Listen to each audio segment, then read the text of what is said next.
At the beginning of the story shows an old man named John Knox who was having dinner at a restaurant with his friend. It is revealed that John and his friend are senior hitmen who are known to be very brutal and never fail when carrying out missions. After finishing dinner, John and his friend separated to go home to their each homes. In the morning, John went to a doctor specialist to have his head examined, because almost every day John often experienced dizziness. Then, John was immediately examined using modern medical equipment. After the results came out, the doctor explained that John had dementia, which would make the sufferer suddenly dizzy and also forget easily or short memory lost. Then, the doctor apologized because he couldn't cure John's disease because the disease was very severe. Even the doctor also asked John to pray a lot because John's life wouldn't be long anymore. Hearing this, John could only surrender and was sincere if tomorrow or the day after tomorrow he would die.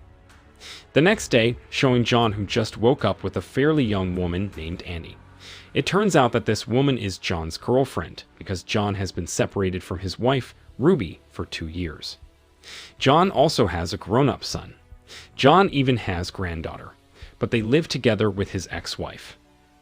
Here, John tells his girlfriend about his illness, and John says that his life will not be long. John hopes that his girlfriend will continue to accompany John, because none then she beside him now. The evening shows John together with his friend Thomas Muncie, who will carry out a job, which is to kill someone. Before entering the target's house, the friend said that they should be more careful and not leave any evidence. But here John already doesn't care, even if he has to be caught or in prison, because soon his life will end. Then they split up. His partner moved through the back, while John would enter from the front. Unfortunately, when John was already inside the target's house, his illness had to relapse, which made John's head severe pain. However, John survived as much as possible. Then quickly he immediately finished off his target, who was bathing at that time. After that, John turned off the water tap, because the sound was very disturbing to John's head. At the same time, John heard the sound of people going into the bathroom. Until John immediately shot him. It turned out that the person was Muncie, John's own friend, who had entered through the back way. All of this was due to the effects of John's illness, which was relapsing, so John forgot that he was with Muncie. After realizing his actions, John could only reflect because he didn't expect his friend to die at John's own hands. Then John tried to trick the crime scene so that it looked as if the target and his friend had killed each other. Meanwhile, he manipulated it as if he was never there. The next day shows a police detective named Emily Ikari and one of her colleagues who are processing the crime scene for the death of John's target, as well as his friend last night. Here, the detective is convinced that in this case, there must be a third party who has escaped. She suspected this because if they died for shooting each other, then who was the person had turned off the water tap? In the end, the detective and his partner decided to investigate the case in more detail. The scene moved to John, who was visiting someone. It turns out that this person who always gives John a job, and also pays John when he can finish off his target. This person is John's mentor, named Philip Jones. Here, John tells him that last night he had successfully eliminated his target. But John also accidentally had to kill Muncie due to John's sudden relapse of illness. Maybe it's time for John to retire from the hitman, because his condition is not as healthy as before. Then John also told the mentor about his age, which wouldn't be long. John advised that if he was gone, then John asked the mentor to give all of his inheritance to the 3 people John loved the most. Hearing this, the mentor promised to fulfill all John's wishes, and the mentor asked John to get plenty of rest.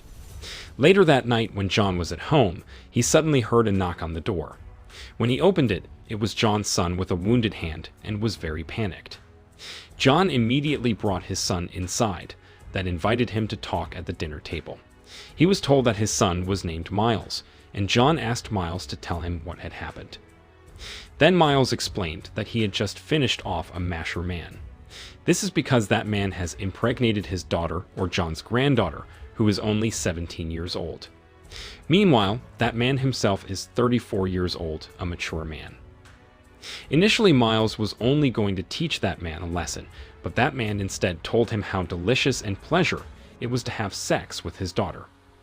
So Miles angry and immediately finished him. While the purpose of Miles' arrival here is to ask John for help on how he can be freed from the law for his actions, John replied that Miles just needed to calm down, and Miles should now clean himself first. Then John asked Miles to put his clothes in a plastic bag that he had provided.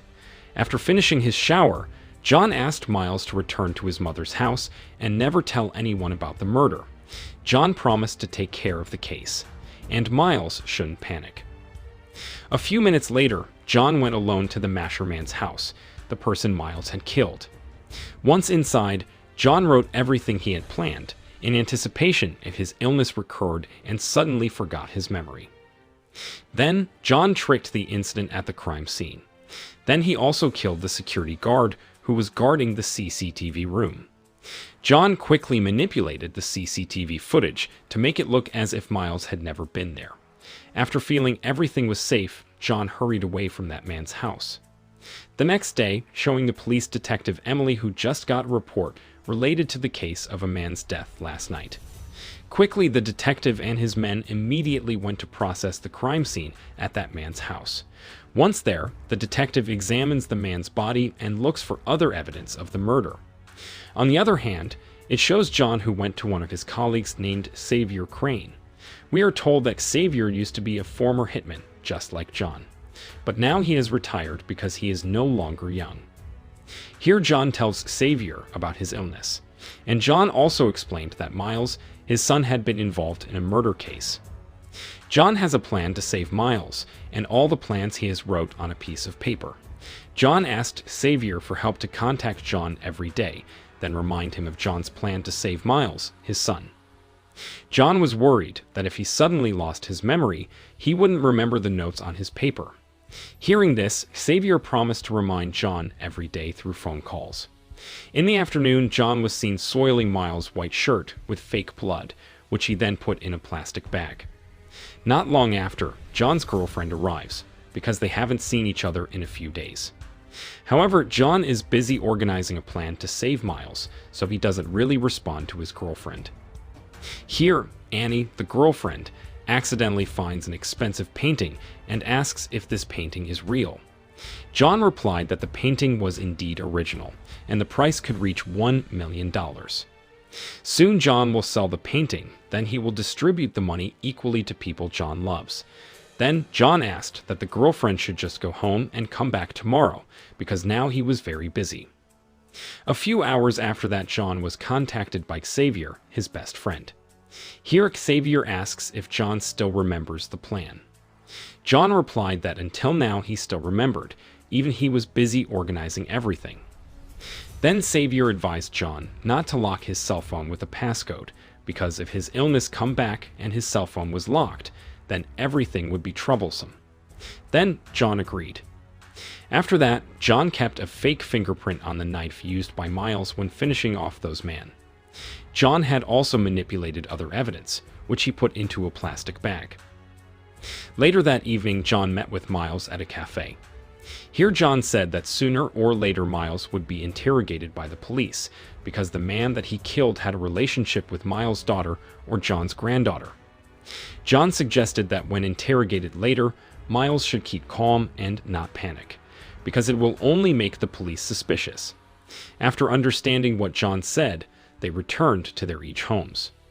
On the next day, John was seen watching Miles' house from a distance, until when Miles and his family had left the house, John immediately went inside secretly. It has not been told what John really wants, but certainly John will remove all the evidence that has been manipulated. Then he kept it separately in Miles' room. On the other hand, it shows Miles and his family having lunch at a restaurant. At the same time, a man is seen paying attention to Miles' daughter. Miles, who didn't accept that his daughter always been watched, he immediately beat the man. Behind that, John, who was already at home, was suddenly visited by several policemen. It turns out that the police were ordered by Detective Emily to bring John to the office for the death of Muncie, John's friend and John's target, at the beginning of the story. Casually, John agreed to go with them. Upon arrival at the police station, the detective explained that in the CCTV footage, he found John in the yard of the target's house. until the detective suspects that John is the third person in the case of the death of two men who shot each other. John casually replied that maybe at that time he just happened to be passing by. John also asked whether the detective had stronger evidence for his accusations. As a result, the detective could not answer, and John was released again. After that, John went to his ex-wife's house, or Miles' mother. Here, John apologizes if in the past he often hurt her. John also promised that soon he would cash in all his assets and then distribute the property to his ex-wife and also Miles, their son. Hearing all that, the wife replied that she had forgiven John long ago, and the wife also hoped that they could back together again. However, John, who realized that his life wouldn't be long, refused and chose to leave there. In the afternoon, when John was at home, he was again visited by his girlfriend. Here, John also said that soon he would liquidate all assets and then distribute them to three people. The three people are Miles, his son, John's ex-wife, and also the girlfriend. Hearing this, the girlfriend just thought John was joking and didn't take John's words seriously just now. Then the girlfriend invites John to the room to make love. The scene moves to Detective Emily and her men. Here, they just got information that the man whose case was being investigated had a relationship with Miles' daughter. That very day, the detective ordered her men to bring Miles and his family in for interrogating. 1 hour later, Miles and his family were seen arriving at the police station. Miles would be interrogated by Detective Emily, while Kaylee, his daughter, and Cheryl, Miles' wife, would be interrogated by her partner. While interrogating, the detective had also mobilized her men to search Miles' house. Here, the detective said that in the CCTV footage, she saw Miles coming to the man's house. Plus, Miles' daughter also had a close relationship with those men. And that's what made the detective have to interrogate Miles. In accordance with the direction of John, his father, Miles tried to keep calm by saying that he wasn't the culprit. Miles will also wait for his lawyer to arrive, and Miles will not answer any questions before the lawyer arrives. At the same time, the detective got a report from her men that in Miles' room they had found a knife, Miles' white shirt that was still covered in blood, and in Miles' suit there was a strand of hair. Hearing this, the detective had to detain Miles first, because now the evidence of those men's murder was getting stronger, leading to Miles. They only need to check the fingerprints on the knife and match the blood on Miles' shirt. Previously known, who kept all the items was John, but still don't know why John did that. On the other hand, it shows John who is in one of the parks. At this time, John's illness was getting worse, so he had to faint suddenly. A few minutes later, John was seen on his way home being carried by Xavier, his best friend. Apparently, John was saved by Xavier, who accidentally passed by the park. Here, John began to be dazed, then asked what had happened to him. Xavier explains everything, and he also reminds John of his plan to help Miles. In the end, John is able to remember everything again. Arriving home, John asked Xavier to wait in the car while he would go into the house to take the diamonds and his expensive painting. But when he went inside, John was suddenly shot at by several robbers. Apparently, the robbers were his girlfriend who wanted all of John's possessions. However, casually, John could turn things around. It didn't take long. John managed to finish off the robbers. Then he held the girlfriend at gunpoint, then said why the girlfriend had to do all this, even though the girlfriend will also get the inheritance from John. The girlfriend replied that she thought that John would never give her an inheritance. After that, John decided to immediately sell his diamonds and paintings with Xavier, while John's girlfriend just left. A few hours later, seen John selling his paintings and diamonds. Then he asks Xavier to deliver all the money to the mentor, Philo Jones. It is known that the one who will divide all the inheritance will be the mentor, while John himself will go to Miles, who is currently being held temporarily at the police station. Here, Xavier tells the mentor that John has changed the list of rights that will receive his inheritance from 3 people to 2 people. It turned out that John had crossed out his girlfriend from the list of beneficiaries because she had dared to betray him. Now the ones who will get the inheritance are John's ex-wife and Miles, his son. At the same time, John was seen talking with Miles. Here John says that the one who has kept all the evidence is him, thus making Mills have to be arrested. Hearing this, it was clear that Miles was very disappointed with John for to do this. But John only replied that Miles would find out later. After that, John immediately left Miles. The scene moves to the police detective and his men who have just finished examining the fingerprints and blood on Miles' shirt. Here, the investigators do not find Miles' fingerprints on the knife they have found, but rather they point to John. The blood on Miles' shirt was also not his, but animal blood, while a strand of hair stuck to Miles' suit was also not those man's hair. From here, Detective Emily could conclude that Miles was just being framed, and the real culprit is John. They quickly went to John's house. Upon arrival, the detective immediately arrested John and then said why he had the heart to trap Miles, his own son. John argued that he really hated Miles because Miles never considered him as a father, even though it is known that this is all John's plan from the start, so that Miles can be free. John did all this, of course, for Miles, because he actually loved his son very much. Plus, John also realized that his life wouldn't be long anymore, and he is sincere if he has to die in prison later. In the end, John was arrested and sentenced to 10 years in prison, while Miles himself was released because he was proven innocent and not guilty. 1 week later, seeing Miles visiting his father in prison. Here he can only cry because Miles just realized that John manipulated the evidence just to be able to save himself. Then John asked Miles to keep his spirit alive and never commit a crime again, like his father. 1 month later, John has now died in prison, and automatically all of his inheritance is immediately distributed to his ex-wife and also his son Miles. They were happy mixed with sadness because they remembered John was gone, but the inheritance is so very huge. At the same time, the movie ended.